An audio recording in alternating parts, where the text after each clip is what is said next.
नमस्कार विद्यार्थी मित्रांनो, पुन्हा एकदा स्वागत आहे तुमचं आपल्या यूट्यूब चॅनलमध्ये, ज्याचं नाव आहे द कन्सेप्ट बिल्डर. आणि ह्या ठिकाणी टेलिग्राम चॅनलची लिंक प्रोव्हाइड केलेली आहे, ज्या ठिकाणी तुम्हाला आपल्या आर्टिकलचा PDF अवेलेबल होते. ठीक आहे. तर चला तर आपल्या पहिल्या आर्टिकलकडे वळूया.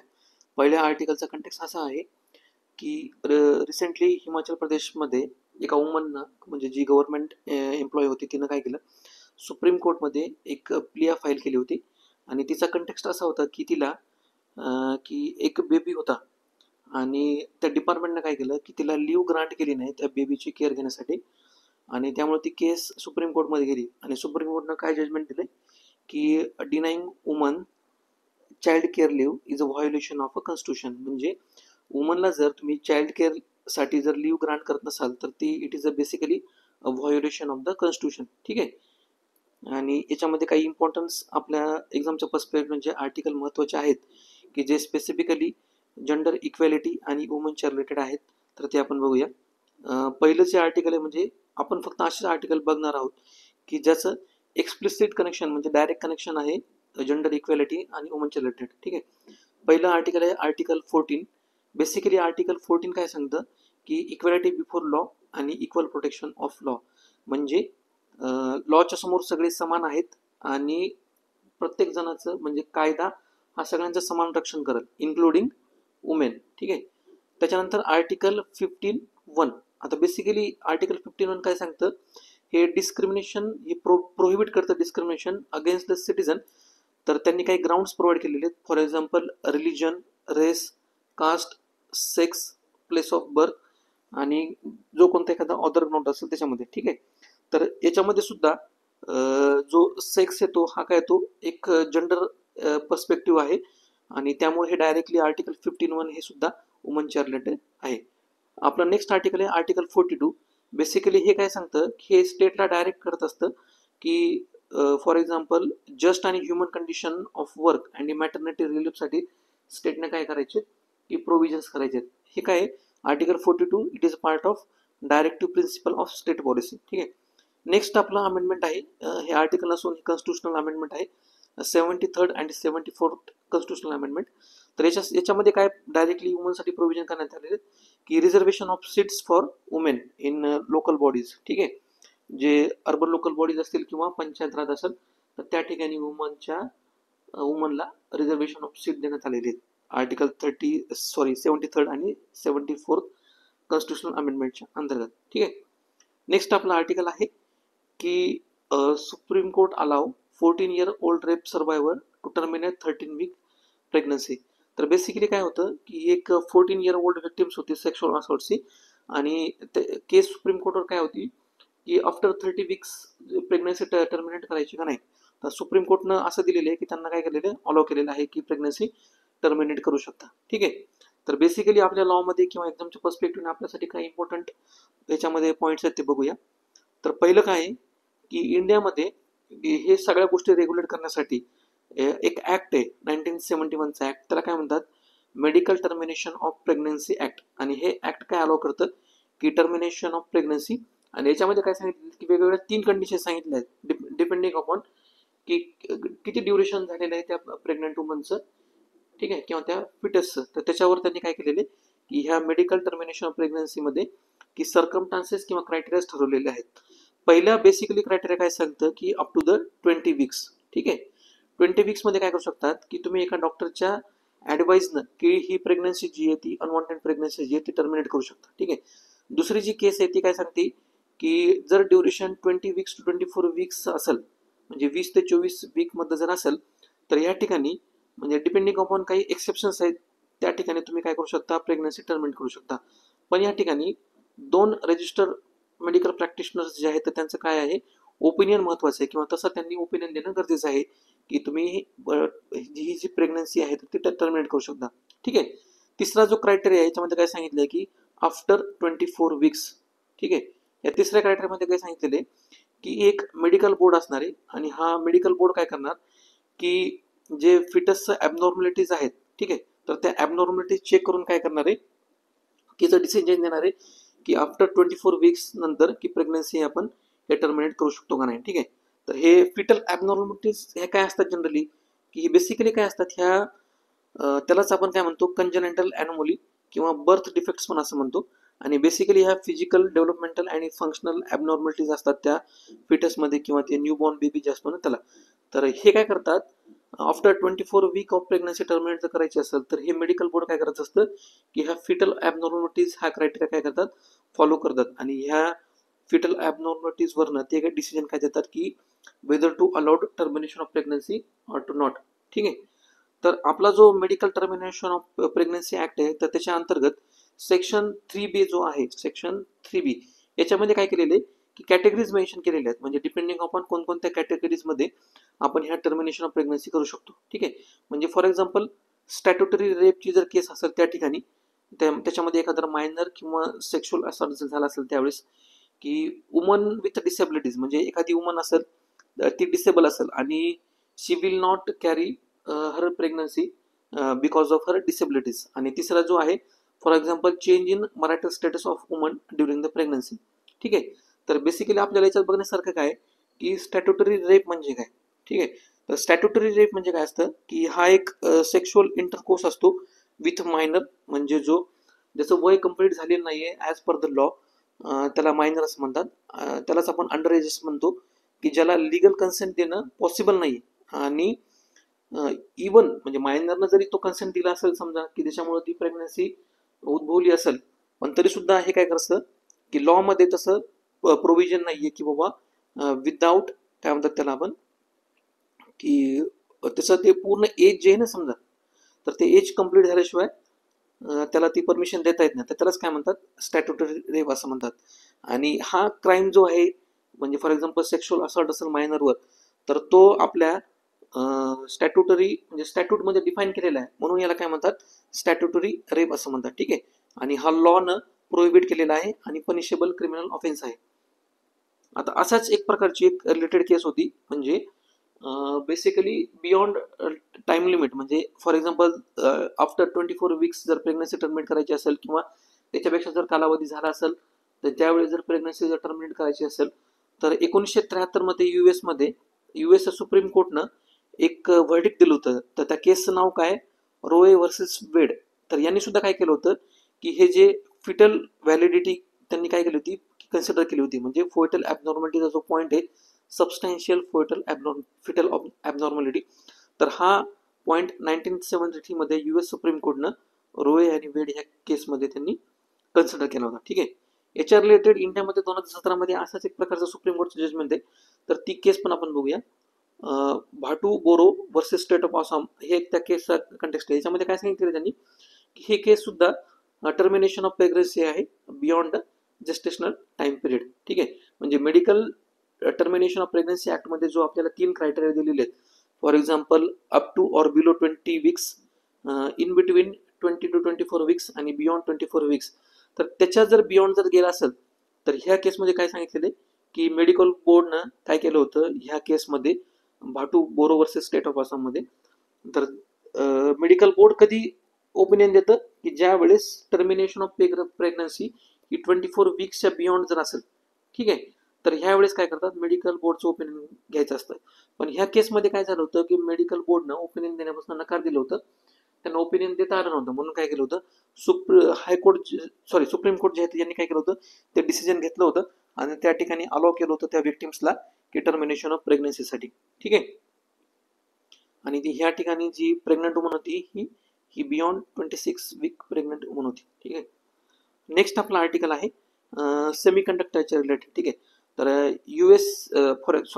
तैवानचे जे गव्हर्नमेंट रिप्रेझेंटेटिव्ह आहेत जे इंडियाच्या रिसेंटली व्हिजिटवर आले होते आणि इंडिया आणि तैवानमध्ये जे सेमी कंडक्टरच्या डेव्हलपमेंटसाठी जे ॲग्रीमेंट झालेले आहेत तर त्याच्या रिलेटेड त्यांनी काही कन्सर्न्स रेज केलेले आहेत. त्यांनी काय सांगितलेले की इंडियामध्ये बेसिकली काही चॅलेंजेस आहेत, तर त्यामुळे काय होऊ शकतं की याच्यामध्ये या ॲग्रीमेंट फुलफिल करण्यासाठी किंवा इंडियाचं जे फुल पोटेन्शियल आहे जे सेमी कंडक्टरमध्ये ग्लोबल लीडर बनून पाहत आहे तर ते अचीव्ह करण्यासाठी त्याच्यामध्ये काही जे चॅलेंजेस आहेत त्यांनी काय केलं होतं, ते चॅलेंजेस सांगितले होते.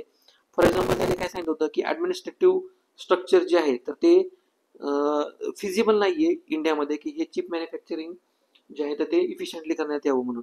दुसरं काय त्यांनी सांगितलं होतं की लॅक ऑफ एक्सपिरियन्स इंजिनियर, म्हणजे chip manufacture semiconductor chip मॅन्युफॅक्चरिंगसाठी जे एक्सपिरियन्स इंजिनियर्स आहेत त्यांची कमतरता आहे.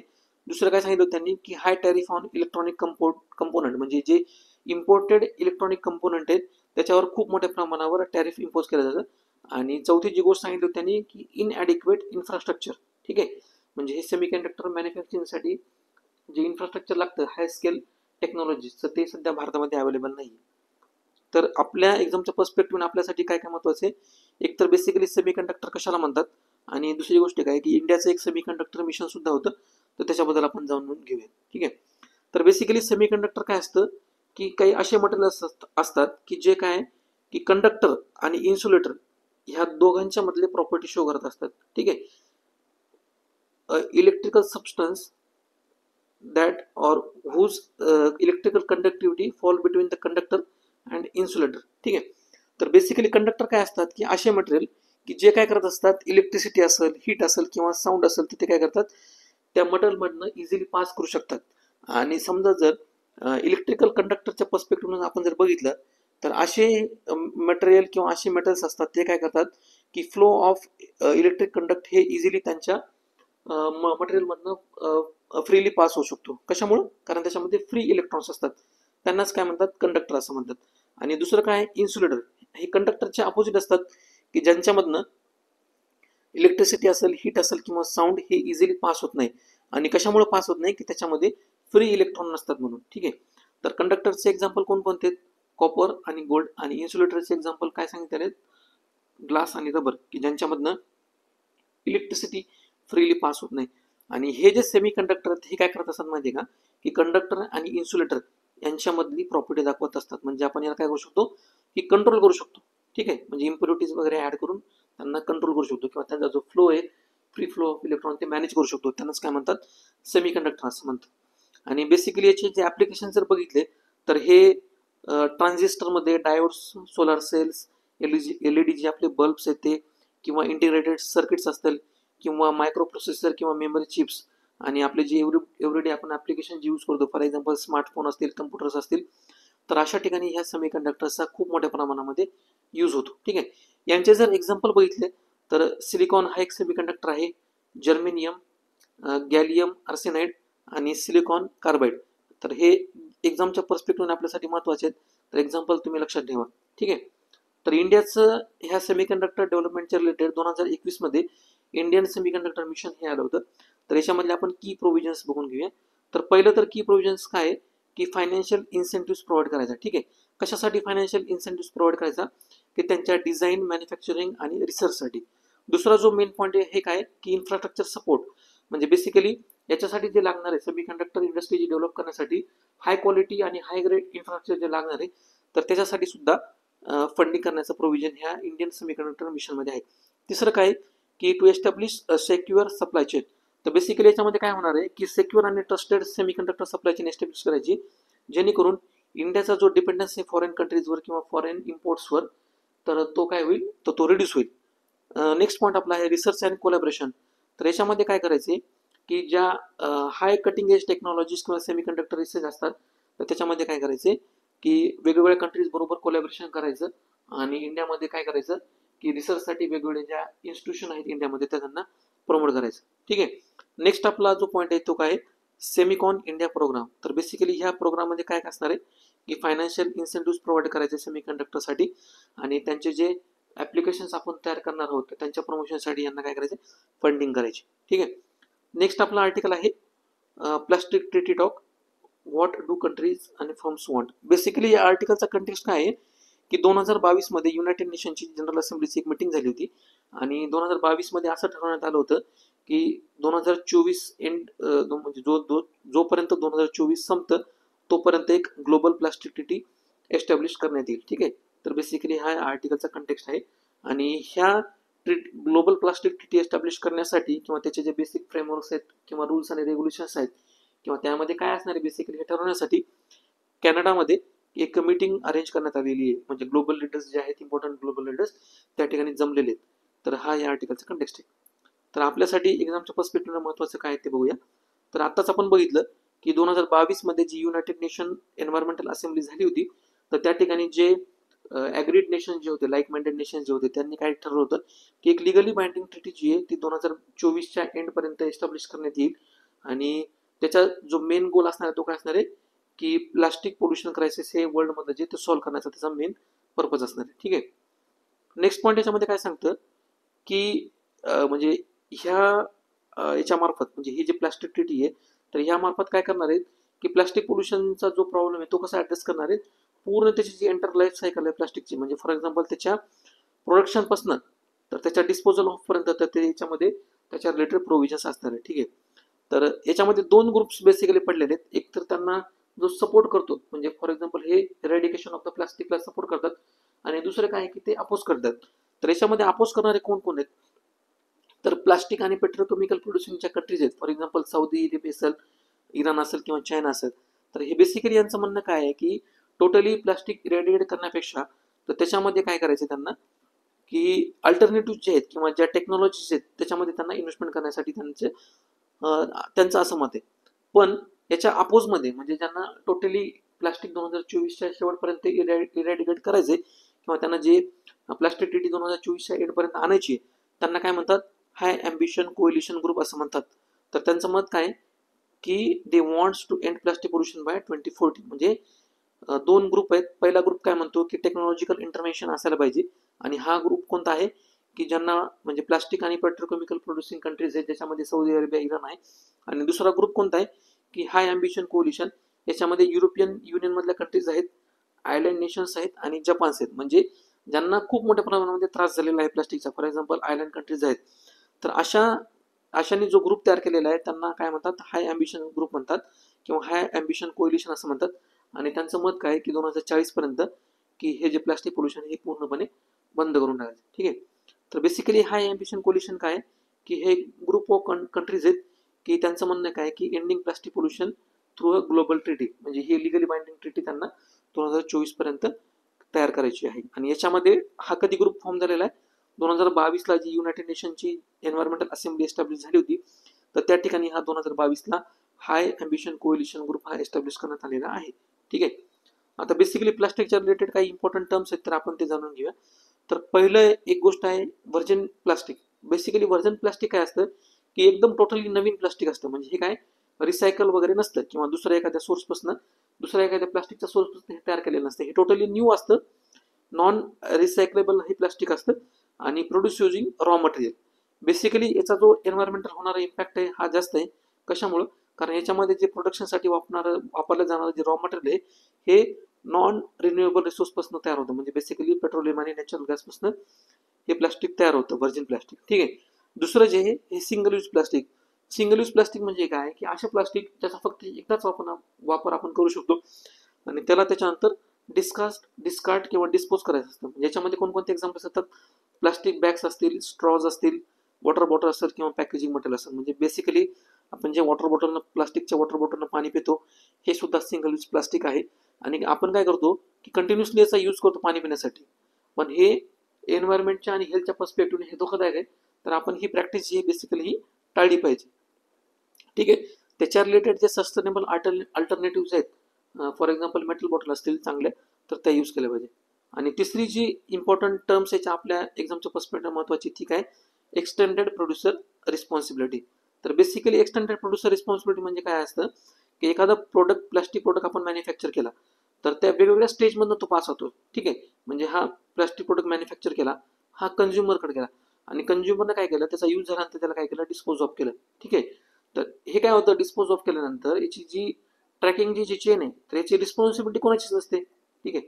म्हणून ह्या एक्सटेंडेड प्रोड्युसर रिस्पॉन्सिबिलिटी मध्ये काय सांगितलेलं आहे की हे जे डिस्पोज केलेलं फ्री प्लास्टिक आहे जे एन्व्हायरमेंटमध्ये वर्षानुवर्ष तसंच पडून राहतं तर त्याची लायबिलिटी कोणाची आहे तर ही प्रोड्युसरची लायबिलिटी असणार आहे. ठीक आहे. तर producer bear the financial and physical responsibility for collection, recycling and disposing of that dispose plastic. ठीक आहे. तर एक्झामच्या आपल्या पर्स्पेक्टिव्ह आपल्यासाठी एक extended producer responsibility question solve करण्यासाठी दिलेला आहे. तुम्ही तो होमवर्क म्हणून सॉल्व्ह करून घ्यायचा आहे. ठीक आहे. आपलं नेक्स्ट आर्टिकल काय आहे की क्लायमेट्स न्यू नॉर्मल. तर ह्या आर्टिकलचा कंटेक्स्ट असा आहे की जे वर्ल्ड मेट्रोलॉजिकल डिपार्टमेंट आहे त्यांनी काय सांगितलेलं आहे की टोटल ग्लोबमधले जेवढे वर्कर्स आहेत तर ते ओव्हर 70% वर्कर जे ते काय आहेत माहिती का, की एक्सेसिव्ह हीटला ते एक्सपोज झालेले आहेत आणि ह्यामुळे काय झाले, त्यांची जी प्रोडक्टिव्हिटी आहे ह्या वर्कर्सची ही रिड्यूस झालेली आहे आणि त्यांना क्लायमेटच्या ॲडव्हर्स इफेक्टमुळे होणारे जे डिसऑर्डर्स आहेत त्याचं प्रमाण वाढलेलं आहे. ठीक आहे, तर आपल्या एक्झामच्या पर्स्पेक्टिव्हने आपल्यासाठी काय महत्त्वाचं आहे की हीट वेव्स म्हणजे काय. तर बेसिकली हीट वेव्स काय असतात की ॲबनॉर्मल हाय टेम्परेचर असतं, म्हणजे अबोव्ह दॅन नॉर्मल त्याला काय म्हणतात, ॲबनॉर्मल हाय टेम्परेचर असं म्हणतात. आणि हे जर कन्झिक्युटिव्ह 3 डेज किंवा वीकपेक्षा जर जास्त सस्टेन करत असेल ॲबनॉर्मल हाय टेम्परेचर, तर त्याला काय म्हणतात की हीट वेव्ह सारखी कंडिशन निर्माण झालेली आहे एखाद्या स्पेसिफिक रिजन किंवा पर्टिक्युलर सीझनमध्ये. आणि बेसिकली हे हीट वेव्हचा फिनॉमिनॉन हा समर मंथमध्ये खूप मोठ्या प्रमाणामध्ये आढळतो. आता इंडियाचं जे इंडियन मेट्रोलॉजिकल डिपार्टमेंट आहे की त्यांनी काय केलेलं आहे की डिपेंडिंग अपॉन द रिजन आणि क्लायमॅटोलॉजिकल नॉर्मल मॅक्झिमम टेम्परेचर, की ह्या 2 क्रायटेरिया बेसिसवर त्यांनी काय केलेले की हीट वेव्हला 3 प्रकारामध्ये डिवाइड केलेले. ठीक आहे, तर पहिला क्रायटेरिया त्यांनी काय सांगितलेला आहे, प्लेनसाठी म्हणजे फॉर एक्झाम्पल नॉर्दर्न प्लेन किंवा सेंट्रल किंवा साऊथ इंडियन प्लेन असतील त्यासाठी त्यांना क्रायटेरिया सांगितलेला आहे की हीट वेव्ह कधी म्हणायचं, की ह्या प्लेन्समध्ये किंवा सेंट्रल किंवा साऊथ इंडियाच्या प्लेन्समध्ये हीट वेव्ह आली तर हे कधी म्हणायचं, ज्यावेळेस मॅक्झिमम टेम्परेचर हे 40 डिग्रीला रीच होईल किंवा त्याच्यापेक्षा जास्त वाढेल त्यावेळेस काय म्हणायचं, त्या ठिकाणी हीट वेव्ह आलेली. आणि दुसरा त्यांनी क्रायटेरिया काय सांगितलेला आहे इन ॲडिशन, की ॲटलिस्ट 4.5 डिग्री अबोव्ह जो नॉर्मल मॅक्झिमम टेम्परेचर आहे. ठीक आहे, म्हणजे ॲव्हरेज नॉर्मल मॅक्झिमम टेम्परेचर आहे एखाद्या रिजनमधलं, तर ते 4.5 डिग्रीनं प्लेनमध्ये जर वाढलं असेल आणि मॅक्झिमम टेम्परेचर हे 40 किंवा 40 डिग्रीपेक्षा जास्त जर वाढलं असेल त्याला काय म्हणतात की प्लेनमध्ये हीट वेव्ह आलेली आहे. कोस्टल रिजनमध्ये त्यांनी काय सांगितलेलं, सेम क्रायटेरिया हा 37 डिग्रीचा आहे आणि त्याच्यानंतर ॲडिशनल क्रायटेरिया त्यांनी सेम सांगितलेलं आहे की at least 4.5 degree above climatological normal maximum temperature. आणि सेम त्यांनी हिली रिजनमध्ये काय सांगितलेलं आहे की ज्यावेळेस मॅक्झिमम टेम्परेचर हे 30 डिग्री किंवा त्याच्यापेक्षा जास्त रीच होतं आणि in addition at least 4.5 degree above the normal maximum temperature, म्हणजे त्या रिजनच्या ॲव्हरेज मॅक्झिमम टेम्परेचर जर कन्सिडर केलं किंवा कॅल्क्युलेट केलं तर हे अबोव्ह 30 डिग्री आणि हे 4.5 डिग्रीच्या जास्त असायला पाहिजे, त्यालाच काय म्हणतात की हिली रिजनमध्ये हीट वेव्ह झाली. ठीक आहे, दुसरा आपला कीवर्ड्स याच्या आर्टिकलच्या पर्स्पेक्टिव्ह महत्त्वाचा आहे की शिफ्टिंग बेसलाईन सिंड्रोम. तर बेसिकली याच्यामध्ये काय होतं की याच्यामध्ये एक परसेप्शन असतं, म्हणजे शिफ्टिंग बेसलाईन सिंड्रोममध्ये. तर परसेप्शन कोणाचं असतं, तर येणाऱ्या जनरेशनचं परसेप्शन असतं. ठीक आहे, म्हणजे येणारी जनरेशन काय करत असते की त्यांना जे त्यांच्यासमोर नॉर्मल गोष्टी दिसतात तर त्यांना ते काय वाटायला लागतात की नॉर्मल वाटायला लागतात आणि त्यांनाच काय म्हणतात की शिफ्टिंग बेसलाईन परसेप्शन. म्हणजे फॉर एक्झाम्पल आपल्या आधीची जनरेशन आहे, म्हणजे आपल्या आईवडिलांची जनरेशन, आपली जनरेशन आणि आपल्यानंतर येणारी जनरेशन. ठीक आहे, ही फर्स्ट जनरेशन, सेकंड जनरेशन आणि थर्ड जनरेशन. फॉर एक्झाम्पल आपल्या आईवडिलांना म्हणजे आपल्याला जो आत्ता हीट वेव्हचा त्रास जाणवतोय, ठीक आहे, आता जो हीट वेव्हचा त्रास जाणवतोय तर त्यांना तो त्यावेळेस जाणवत नव्हता, म्हणजे त्यांच्यासाठी जे टेम्परेचर होतं हे सुरुवातीला खूप कमी होतं. पण ग्लोबल वॉर्मिंग किंवा क्लायमेट चेंजमुळे काय झालेलं माहिती आहे का, त्या टेम्परेचरमध्ये वाढ झालेली आहे. पण ज्यावेळेस आपला जन्म झाला किंवा आपल्या जनरेशनचा ज्यावेळेस जन्म झाला तर त्यावेळेस आपल्यासाठी ती कंडिशन नॉर्मल होती.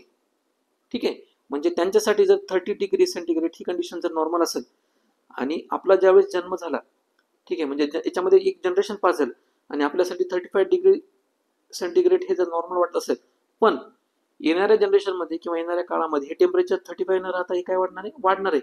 म्हणजे त्यावेळेस जर हे 40 डिग्री सेंटीग्रेड जर नॉर्मल असेल तर ती जी आपली जी थर्ड जनरेशन आहे तर त्यांना हे जनरेशनला हे जे टेम्परेचर आहे ते नॉर्मल वाटतं.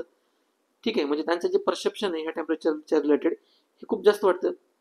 पण ह्या फर्स्ट जनरेशन पर्स्पेक्टिव्ह जर विचार केला तर त्यांच्यासाठी हे 30 डिग्री हे खूप जास्त होतं आणि 40 डिग्री जे आहे म्हणजे येणाऱ्या थर्ड जनरेशनमध्ये तर हे खूपच जास्त प्रमाणामध्ये आहे. ठीक आहे, म्हणून काय म्हणलं जाईल, हे थर्ड जनरेशनमध्ये जे परसेप्शन आहे क्लायमेट चेंजबद्दल किंवा एन्व्हायरमेंटच्या जे नॉर्मल जे आहेत स्टेजेस, तर त्यांनाच काय म्हणलेले की शिफ्टिंग बेसलाईन सिंड्रोम. ठीक आहे, म्हणजे ही जी बेसलाईन होती 30 डिग्रीची ही एका जनरेशनमधनं दुसऱ्या जनरेशनमध्ये चेंज होत गेलेली आहे आणि त्यांना ते नॉर्मल वाटायला लागलेलं आहे. त्यांनाच काय म्हणतात की शिफ्टिंग बेसलाईन सिंड्रोम. एखाद्या सोप्या एक्झाम्पलच्या मार्फत आपण जर समजून घेतलं, फॉर एक्झाम्पल म्हणजे आपण ज्यावेळेस यंग होतो किंवा आपण ज्यावेळेस यंग होतो त्यावेळेस आपल्यासाठी गावाकडे बघा की ज्या स्पॅरोज आहेत ज्याला आपण चिमणीज असं म्हणतो त्या खूप मोठ्या प्रमाणात आढळायच्या. ठीक आहे, आपल्यासाठी ते काय होतं, नॉर्मल होतं. येणारी जी जनरेशन आहे किंवा म्हणजे आपल्यालाच आता रिसेंटली काय दिसतं की यांचं जे प्रमाण आहे ते स्पॅरोचं ते खूप मोठ्या प्रमाणात कमी झालेलं आहे. पण येणाऱ्या जनरेशनला ते कमी झालेलं स्पॅरोचं प्रमाणच ते काय वाटायला लागेल, ते बेसलाईन वाटायला लागेल. त्यांच्यासाठी ते न्यू नॉर्मल असणार आहे. त्यालाच काय म्हणतात की शिफ्टिंग बेसलाईन सिंड्रोम असं म्हणतात. ठीक आहे, तर ह्या आपण जी इन्फॉर्मेशन आता डिस्कस केलेली आहे की त्याच्या रिलेटेड तुम्हाला प्रॅक्टिससाठी क्वेश्चन देण्यात आलेला आहे, तर तुम्ही तो होमवर्क म्हणून सॉल्व्ह करून घ्यायचा. ठीक आहे, तुम्हाला जर आपला आर्टिकल आवडला असेल तर आपल्या चॅनलला लाईक करा, सबस्क्राईब करा आणि तुमच्या फ्रेंड बरोबर शेअर करा. थँक्यू.